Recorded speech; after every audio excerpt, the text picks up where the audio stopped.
Asoba grew up in a small village in Osun State.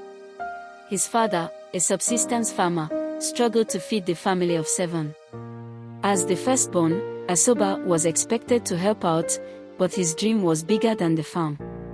Asoba's days began before the roosters crowed.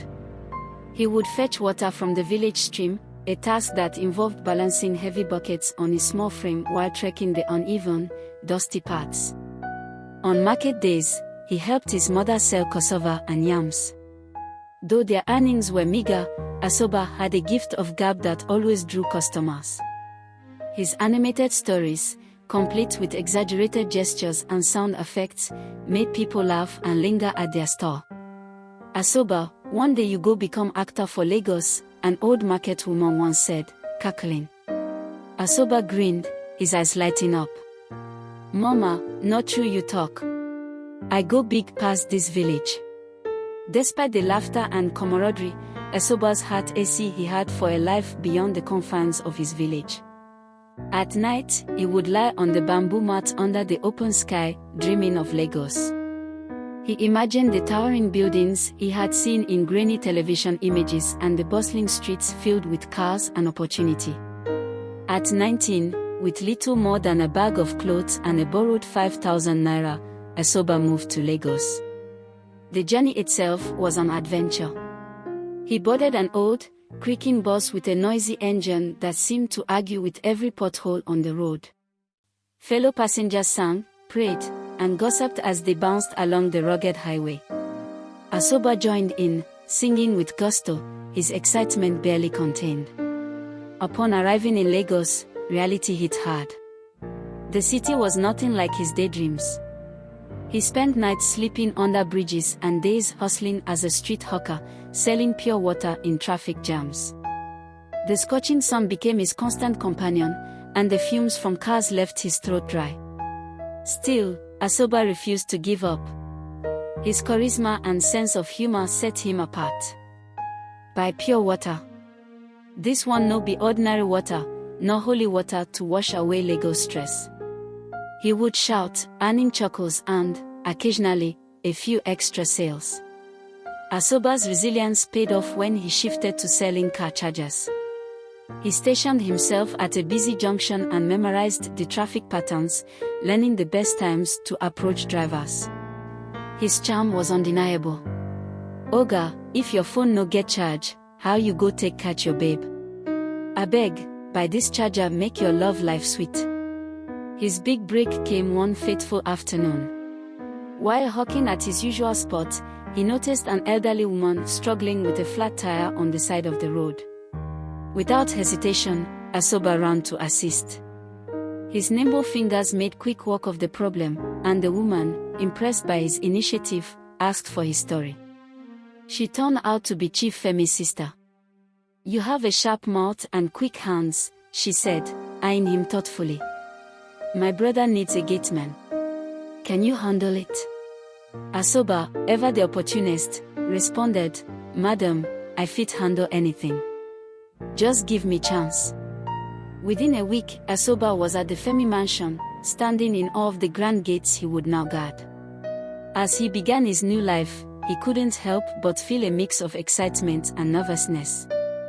This now my chance to prove say I fit survive for Lagos, he thought. Lara was born into wealth. Her father, a prominent businessman in Lagos, ensured that his family wanted for nothing. The sprawling mansion she called home was a fortress of luxury, complete with marble floors, crystal chandeliers, and an army of domestic staff at her beck and call. But even as a child, Lara often wondered if money truly made people happy. Her early years were a whirlwind of private tutors, extravagant birthday parties, and summer vacations in Europe. Her mother, a socialite, drilled perfection into her. Lara, a lady must always walk with grace. You are a reflection of this family, she would say. Lara learned to smile at the right moments, keep her opinions to herself, and charm everyone she met.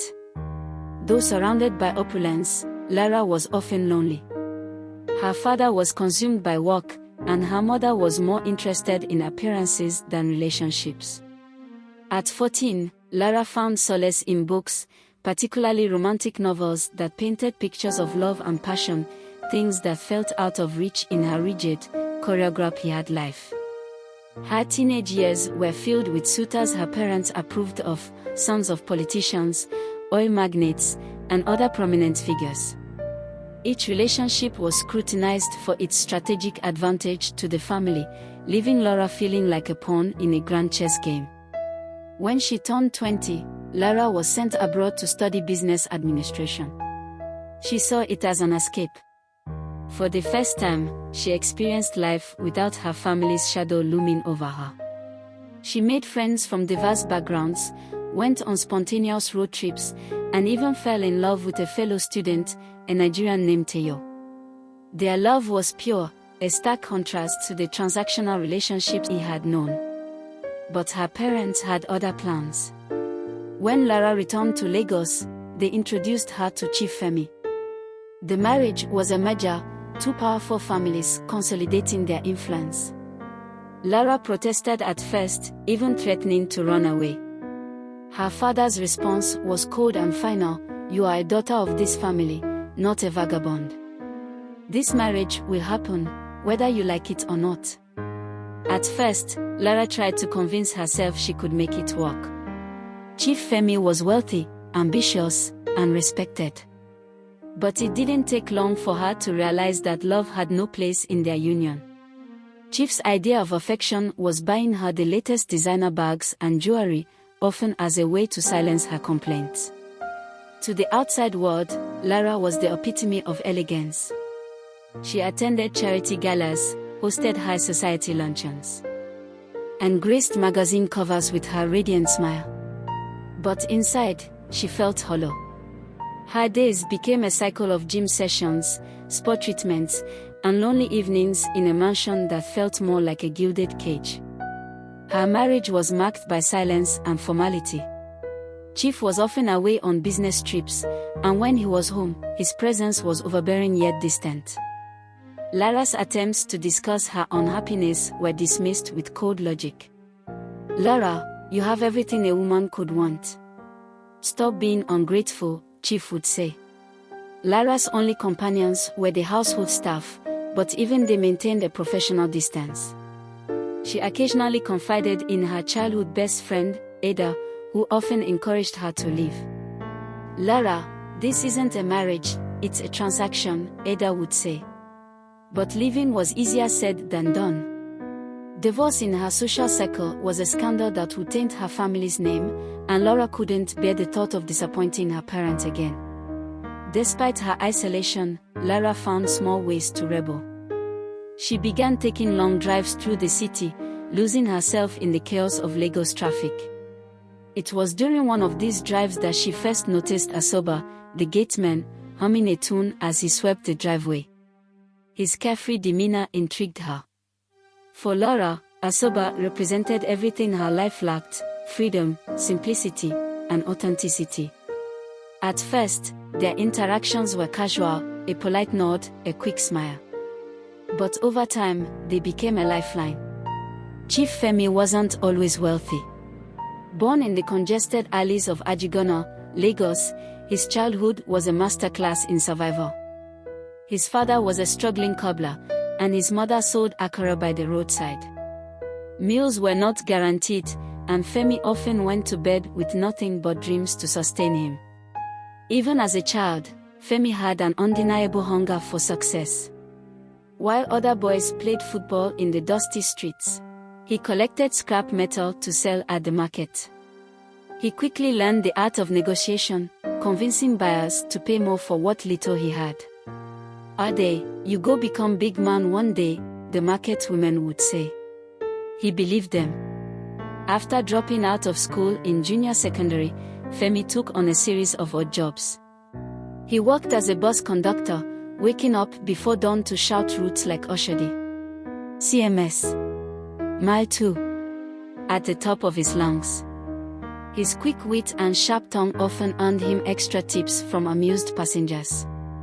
By the time he was 20, Femi had saved enough to start a small import business. He began with second-hand electronics, sourcing them from wholesalers at Alaba International Market. His hustle paid off, and within a few years, he expanded into other ventures, textiles, real estate, and, eventually, oil. Each success built on the last, and by the time he turned 40, Femi was one of Lagos' wealthiest men. But success came at a cost. Femi's relentless pursuit of wealth left little room for trust or relationships. He learned early on that everyone had an agenda, and he became adept at staying one step ahead. Never let your guard down, his mentor had told him, a piece of advice he took to heart. His marriage to Laura was no exception. To Femi, love was a weakness, a distraction from the business of life. Laura was a trophy, a stunning woman who added to his image of success. He took pride in presenting her at public events, dressed in designer gowns, her radiant smile a reflection of his accomplishments. But beyond the surface, their relationship was transactional. Femi's days were consumed by meetings, phone calls, and endless strategies to outmaneuver competitors. He rarely spent time at home, and when he did, he treated Laura with the same efficiency he applied to business. Laura, have the staff prepared the documents for the charity event. He had asked his tone more suited to a boardroom than a bedroom. Though he noticed her unhappiness, Femi dismissed it as frivolous. Women and their emotions, he often thought. To him, the solution to any marital issue was simple: money. When Laura complained about his absence, he bought her a new car. When she seemed distant, he arranged an extravagant vacation. But no amount of gifts could bridge the growing chasm between them. At 45, Femi's empire was at its peak. He owned properties across Nigeria, sat on the boards of multiple companies, and had connections in high places. Yet, he often found himself restless. His wealth, once a source of pride, began to feel hollow. He had everything a man could want except love. Deep down, Femi knew he was lonely. His mansion, with its countless rooms and opulent furnishings, often felt like a cavernous void. The laughter of his staff in the servant quarters was a stark contrast to the silence that filled his personal spaces. At night, he would sit in his study, nursing a glass of whiskey and staring at old photographs of himself as a young hustler. Where did I lose myself? He sometimes wondered. But the thought was fleeting, quickly buried under the weight of his responsibilities. Despite his detachment, Femi was fiercely protective of his image. He expected loyalty and discipline from everyone in his household, especially Laura. Her role, as far as he was concerned, was to be the perfect wife, a reflection of his success. But lately, Femi had noticed subtle changes in Laura. She looked he had more, her eyes sparkled with a newfound light, and she seemed more self-assured. At first, he attributed it to her gym routine or perhaps a new sport treatment. But something about it unsettled him. Unbeknownst to Laura, Femi began paying closer attention. He instructed Bobasola, his trusted driver, to monitor her movements discreetly. "I don't want to hear stories," he warned. What Femi didn't realize was that the very control he sought to maintain was slipping through his fingers.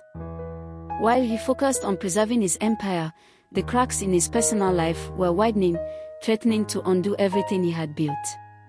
Working as a gateman at the Femi mansion was both a blessing and a curse for Asoba. The salary was better than anything he had earned before, and the job came with free accommodation. But the mansion, with its sprawling grounds and high walls, was a world far removed from anything Asoba had ever known. Asoba's first day on the job was nerve-wracking. Dressed in a borrowed second-hand uniform that was a size too big, he stood by the gate, unsure of what to expect. Bobasola, the driver, gave him a crash course in gate etiquette. Always greet Oga and Madam with respect. And no matter what happens, never question Oga's orders, he said, his tone serious. Asoba quickly learned the art of Oga and Madam management. Chief Femi was a no-nonsense boss who valued discipline above all else. "Asoba, this gate must remain locked unless I say otherwise," he barked one morning. Asoba nodded obediently, hiding his irritation. Madame Lara, on the other hand, was more approachable but often moody. She would walk past the gate in her gym clothes, barely acknowledging him some days, while on others, as he had offered a soft good morning. Asoba made it his mission to lighten her mood whenever possible. "Madam, this your outfit fit break internet," he once joked, earning a rare smile from her. The housemates quickly took a liking to Asoba. His humor and charm made him the unofficial entertainer of the staff quarters. During lunch breaks, he had tell stories of his street hawking days, imitating the voices of irate Lagos drivers and customers. "Asoba, you know well," the cook would say, laughing as she handed him extra jollof rice. Despite his cheerful exterior, Asoba often felt out of place in the mansion. The wealth and luxury around him were constant reminders of what he didn't have. His room, a small space attached to the gatehouse, was sparsely furnished with a single bed, a rickety table, and a plastic chair. But Asoba made it his own, decorating the walls with posters of Nigerian musicians and football stars. In his free time, Asoba would sit by the gate, strumming his old guitar or chatting with neighbors who passed by. He had a way of making friends wherever he went. "Asoba, you sabi everybody for this area?" Boba Sola once teased. Asoba grinned. "Oga, no networking. You know who fit help you tomorrow." The job had its challenges. Asoba had to deal with irate delivery drivers, nosy neighbors, and even the occasional stray dog trying to sneak into the compound. But his biggest challenge was Chief Femi's unpredictable temper. One evening, Chief returned home to find the gate slightly ajar. "Asoba," he roared. "Do you want thieves to walk in here?" Asoba scrambled to apologize, his heart pounding. "Oga, no vex. No mistake," he stammered. Chief's glare could have melted steel, but after a tense moment, he waved Asoba off. Asoba often wondered if the sacrifices were worth it. He missed the freedom of his hawking days, despite the hardships. But he also knew that this job was a stepping stone. "One day, I go get my own mansion," he told himself, though he wasn't entirely sure how he would achieve it. The most interesting part of Asoba's job was observing the dynamics of the household.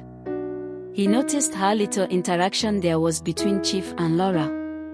"This house big, but love no dey here," he thought one evening as he watched Chief drive off without so much as a goodbye to his wife.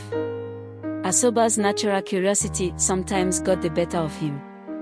He would eavesdrop on arguments between Chief and Laura, piecing together fragments of their troubled marriage. One particularly heated exchange ended with Laura storming out of the house, her face flushed with anger. Asoba pretended not to notice as she passed by the gate, but his mind raced with questions. His relationship with Laura, though professional, began to shift subtly over time.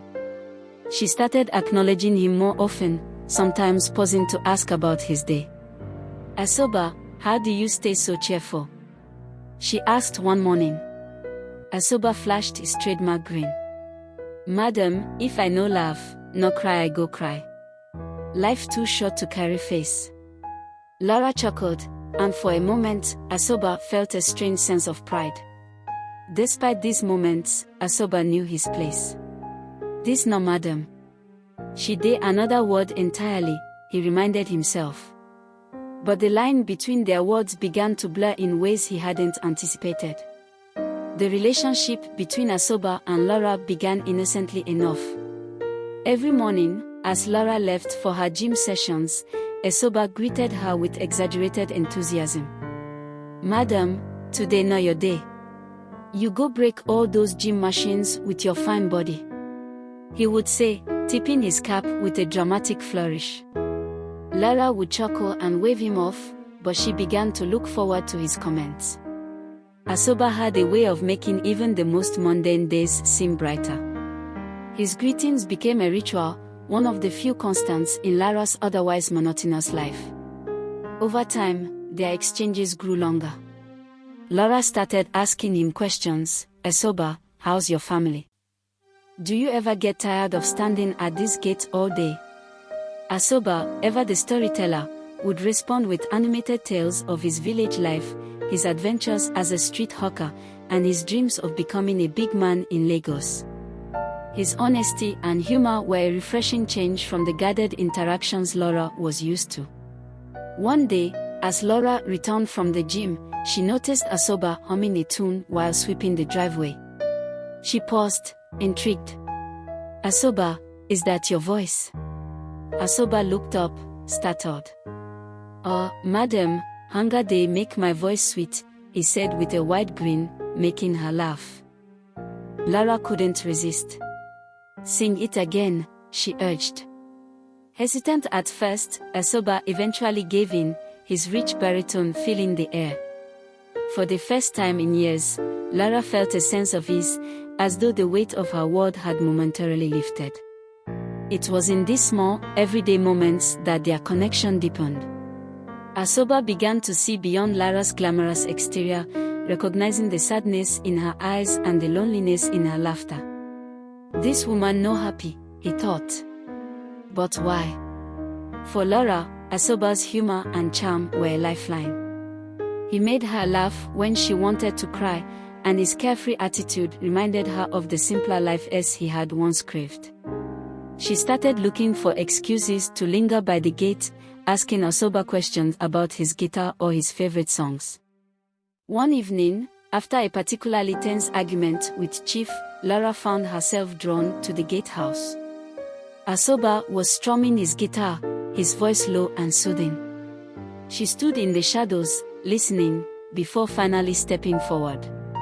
Asoba, she said softly. He jumped, startled by her presence. Madam, you scare me. What happened? Lara smiled faintly. Nothing. I just wanted to listen. You are really talented. Asoba scratched his head, embarrassed. Oh, madam, it is not talent. No survival skill. They talked for hours that night, Asoba sharing his dreams of becoming a musician and Laura opening up about her frustrations with Chief. It was the first time Lara had spoken to anyone about her feelings, and Asoba, ever the listener, soaked in every word. From that night on, their relationship shifted. Asoba began finding excuses to be near her, delivering the mail personally, offering to help her carry groceries, or simply waiting a little longer by the gate when he knew he had been passing by. Laura, in turn, started seeking his company. She would bring him snacks from her outings or ask for his opinion on trivial matters, just to keep the conversation going. Their interactions, though innocent on the surface, carried an undercurrent of something deeper, something both of them were too afraid to name. The household staff began to notice. The maids whispered among themselves, the driver, Bobasola, raised an eyebrow, and even the cook remarked, "This Asoba boy, him sabi charm people." But Asoba was careful. He kept his interactions with Laura brief in public, ensuring that nothing seemed out of the ordinary. Privately, however, he couldn't deny the growing connection between them. For Laura, Asoba represented freedom, a life unburdened by expectations and obligations. For Asoba, Lara was a glimpse into a world he had always dreamed of but never dared to imagine for himself. Their worlds, so different yet so intertwined, seemed to collide with an intensity neither of them had anticipated. As Asoba spent more time around Lara, his perspective on life began to shift. He had always been ambitious, but his proximity to the wealth and elegance Lara embodied sparked a new level of determination in him. "Now this kind life I won't live," he thought as he watched her step out of a sleek car, dressed in designer gym wear. "No be by luck. I go make no matter wetin." At first, Asoba's intentions were harmless. He saw himself as a source of joy in Lara's otherwise stifling life. "This woman no dey happy," he often told himself. If my small jokes fit make her smile, why I go stop? But over time, his motives became more complex. The more he interacted with Lara, the more he saw opportunities to not only make her life brighter but also to elevate his own status. Asoba began to find excuses to spend more time around her. Instead of sending the cook or housemaid to deliver the mail, he had insisted on doing it himself. "Madam, your package has landed," he had said with a grin, handing over her parcels. Lara would smile, sometimes inviting him to chat for a few minutes. He also started offering to help with odd tasks around the house. "Madam, your car dey dirty. Make I wash am for you," he had suggested. At first, Lara hesitated, but she eventually relented. She enjoyed having someone around who treated her as a person, not a symbol of wealth. One evening, Asoba noticed Lara sitting alone in the garden, her face illuminated by the soft glow of the mansion's lights. She looked lost in thought, her fingers absent-mindedly tracing patterns on the armrest of her chair. "Madam, everything dey okay?" Asoba asked cautiously, stepping closer. Lara looked up, startled, but then her expression softened. "Asoba, do you ever feel trapped?" she asked, her voice barely above a whisper. Asoba scratched his head, unsure how to respond. "Madam, life dey hard for everybody, but me, I dey try find my own way. No small we dey waka." Lara sighed. "You are lucky, Asoba. You have a freedom I can't even imagine." Asoba was taken aback. Freedom? Him? A gateman? But as he thought about it, he realized she was right. Despite his struggles, he wasn't bound by the expectations and obligations that seemed to weigh Lara down. From that moment, Asoba's ambitions took on a new dimension. He no longer just wanted to survive, he wanted to thrive, to rise above his circumstances and claim a piece of the world that seemed so out of reach.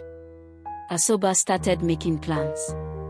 He began saving more diligently, cutting back on small indulgences to build a nest egg. "One day, I go leave this gatehouse for good," he told himself. But his growing attachment to Lara complicated things. The more time he spent with her, the more he found himself drawn to her, not just her beauty, but her vulnerability, her wit, and the warmth that peeked through her otherwise guarded demeanor. At night, Asoba would lie awake in his small room, staring at the ceiling and imagining a different life. A life where he wasn't just the gateman, but someone important. Someone worthy of a woman like Lara. The staff began to notice Asoba's newfound energy. "Asoba, wetin dey ginger you these days?" Boba Sola teased one afternoon. Asoba grinned. "Oga, no ambition. I get big plans for this life." But not everyone was amused. The housemaids whispered among themselves, speculating about his intentions. This Asoba SEF. Still, Asoba pressed on. He started taking small risks, testing boundaries. One afternoon, he complimented Lara on her new hairstyle. "Madam, this your hair fit make angels jealous," he said, his tone playful. Lara laughed, brushing off the comment, but Asoba noticed the faint blush on her cheeks. His boldness grew with each interaction. He began to see Lara not just as the madam of the house but as a woman who, despite her wealth and status, craved the same things he did: connection, laughter, and a sense of purpose. But Asoba was no fool. He knew the risks. "If chief catch me, my head dem go take do example," he thought. Yet, the thrill of breaking the unspoken rules of their relationship was intoxicating.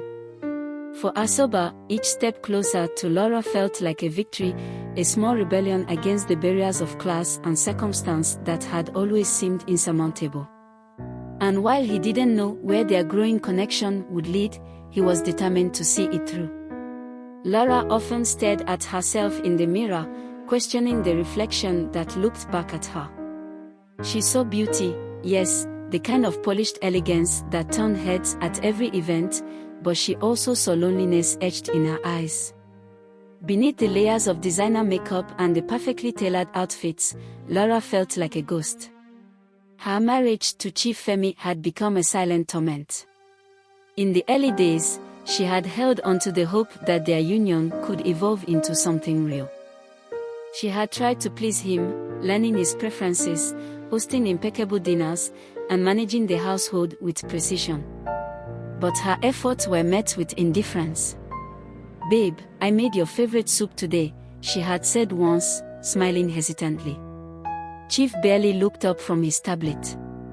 "That's good," he replied flatly, before returning to his emails. Lara's heart sank, the small ember of hope extinguished once again.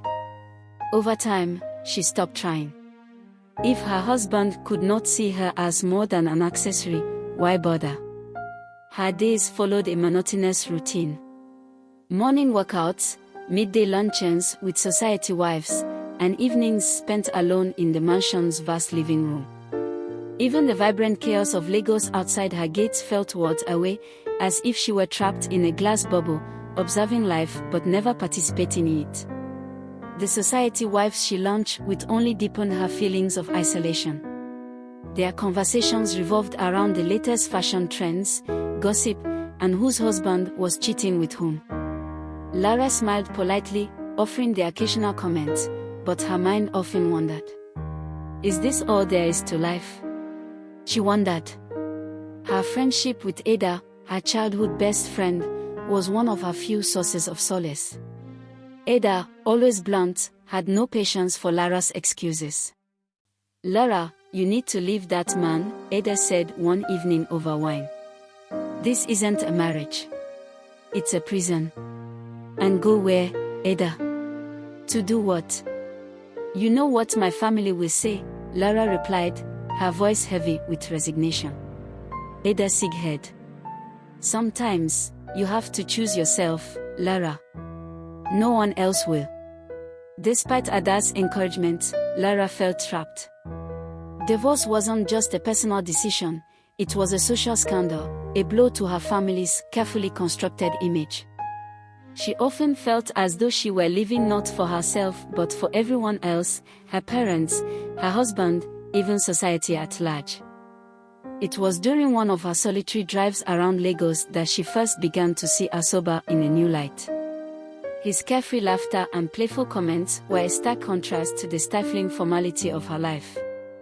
He treated her not as madam but as a person, a woman deserving of attention and kindness. One afternoon, after a particularly heated argument with Chief, Lara found herself wandering toward the gatehouse. She had not intended to speak to Asoba, but there he was, strumming his guitar and humming softly. "Asoba," she called, her voice barely audible. He looked up, startled. "Madam, wetin happen? You dey okay?" Lara hesitated before responding. "I just needed some air." Asoba put down his guitar and stood, his expression serious. "Madam, if you want gist, I dey here," he said, his tone light but sincere. To her surprise, Lara found herself talking about her frustrations, her loneliness, her longing for something more. Asoba listened intently, nodding at the right moments and occasionally offering his own humorous take on her problems. "Madam, life no easy for anybody. But sometimes, you have to find small happiness inside the wahala," he said, his words simple yet profound. For the first time in years, Lara felt seen, heard, and understood. It was a feeling she hadn't realized she had been craving. But her growing attachment to Asoba came with its own set of complications. She began to question herself. "What am I doing?" she thought after one particularly long conversation with him. "This is dangerous. I can't let this go too far." Yet, no matter how much she tried to distance herself, she found herself drawn back to him. His humor, his kindness, and his ability to make her forget her troubles, even if only for a moment, were irresistible. Lara's struggles deepened as her connection with Asoba grew. She felt torn between the life she was expected to lead and the life she secretly longed for. The weight of her choices loomed over her, and for the first time, she realized that breaking free might require more courage than she had ever imagined. The affair didn't begin with a sudden spark, it was a slow, deliberate flame that flickered and grew over time. Asoba and Lara's connection, initially innocent, became increasingly charged with a tension neither of them could fully ignore. It started with stolen glances. Asoba would look up from his duties to find Lara watching him, her eyes lingering just a moment too long. She would quickly look away, pretending to adjust her sunglasses or scroll through her phone. Asoba, emboldened by these subtle signals, began to test the waters. "Madam, you don't find past today. No new perfume they do this magic," he joked one morning as she stepped out for her gym session. Lara smirked, tilting her head playfully. "Asoba, you and your mouth. If I listen to you too much, I will get a big head." Asoba chuckled, but her response stayed with him. He replayed the moment in his mind later that evening, wondering if he had imagined the softness in her voice or the slight blush on her cheeks. Over the weeks, their conversations became longer and more personal. Lara began to open up about her frustrations with Chief, her longing for freedom, and her struggle to find meaning in her life. Asoba, ever the listener, offered comfort and humor in equal measure. "Madam, you no need worry. Life is like traffic for Lagos, slow and at times fast, but one day it will be better," he said, earning a laugh from Lara that made his chest swell with pride. Their bond deepened during quiet evenings when Lara would sneak out to the gatehouse under the pretense of checking on the staff. She and Asoba would sit on the small wooden bench by the gate, talking for hours about everything and nothing. Lara shared stories of her time abroad, her dreams of owning a small art gallery, and her love for music. Asoba, in turn, spoke of his village, his family, and his dream of becoming a musician. One night, Asoba brought out his guitar and began to play a soft, soulful melody. Lara closed her eyes, letting the music wash over her. "You are amazing, Asoba," she said softly. "You should be on a stage, not here." Asoba looked at her, his expression serious. "Madam, sometimes the stage we find no far. Just courage, we need to climb it." Their interactions grew bolder as the days passed. Lara started finding excuses to involve Asoba in her daily routine. As he had asked him to help carry her groceries, fix small things around the house, or even recommend songs for her playlist. Each encounter, no matter how trivial, felt charged with unspoken emotions. One evening, as Asoba was cleaning the driveway, Lara approached him with 2 glasses of freshly squeezed juice. "You have been working hard. Take a break," she said, handing him a glass. Asoba hesitated. "Madam, this won't be set up. If Oga see me now, it will be trouble." Lara smiled mischievously. "Chief is not here. Relax, Asoba. Just this once." They sat on the steps of the driveway, sipping their drinks and laughing over Asoba's tales of Lagos traffic. Lara felt a freedom she hadn't known in years, while Asoba marveled at how effortlessly she could transition from madam to a woman he could genuinely enjoy talking to. But the boundary between them was thinning, and they both knew it. The turning point came one rainy afternoon when Lara slipped while walking back from the garden. Asoba, who had been nearby, rushed to catch her. For a moment, they stood frozen, his arms around her waist, her hands gripping his shoulders. "Thank you," Lara whispered, her voice trembling slightly. Asoba nodded, but he didn't let go immediately. The air between them crackled with unspoken tension. When Lara finally stepped back, her cheeks were flushed, and Asoba's heart was pounding. From that day on, their interactions took on a new intensity.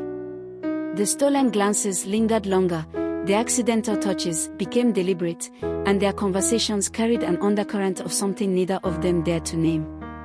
One evening, Lara surprised Asoba by inviting him into the main house. "Asoba, come and help me with something," she said casually, but the look in her eyes told a different story. Asoba hesitated at the door, his palms sweating. "Madam, I no sure say this one makes sense," he said nervously. Lara stepped closer, her voice soft but firm. "Asoba, you don't always have to be afraid. Come." Inside, the atmosphere was different. The usually cold and formal mansion felt warm and intimate, the soft lighting casting a golden glow over the room. Lara poured them glasses of wine, her movements graceful yet deliberate. Asoba sat awkwardly on the edge of the couch, unsure of where to look or what to say. Lara broke the silence. "Asoba, do you ever think about living this life? Doing something bigger?" Asoba met her gaze, his voice steady despite the turmoil inside him. "Madam, every day. But some things no easy to leave behind." Their eyes locked, and in that moment, the unspoken finally became undeniable. The line they had danced around for so long had been crossed, and neither of them was sure how to step back.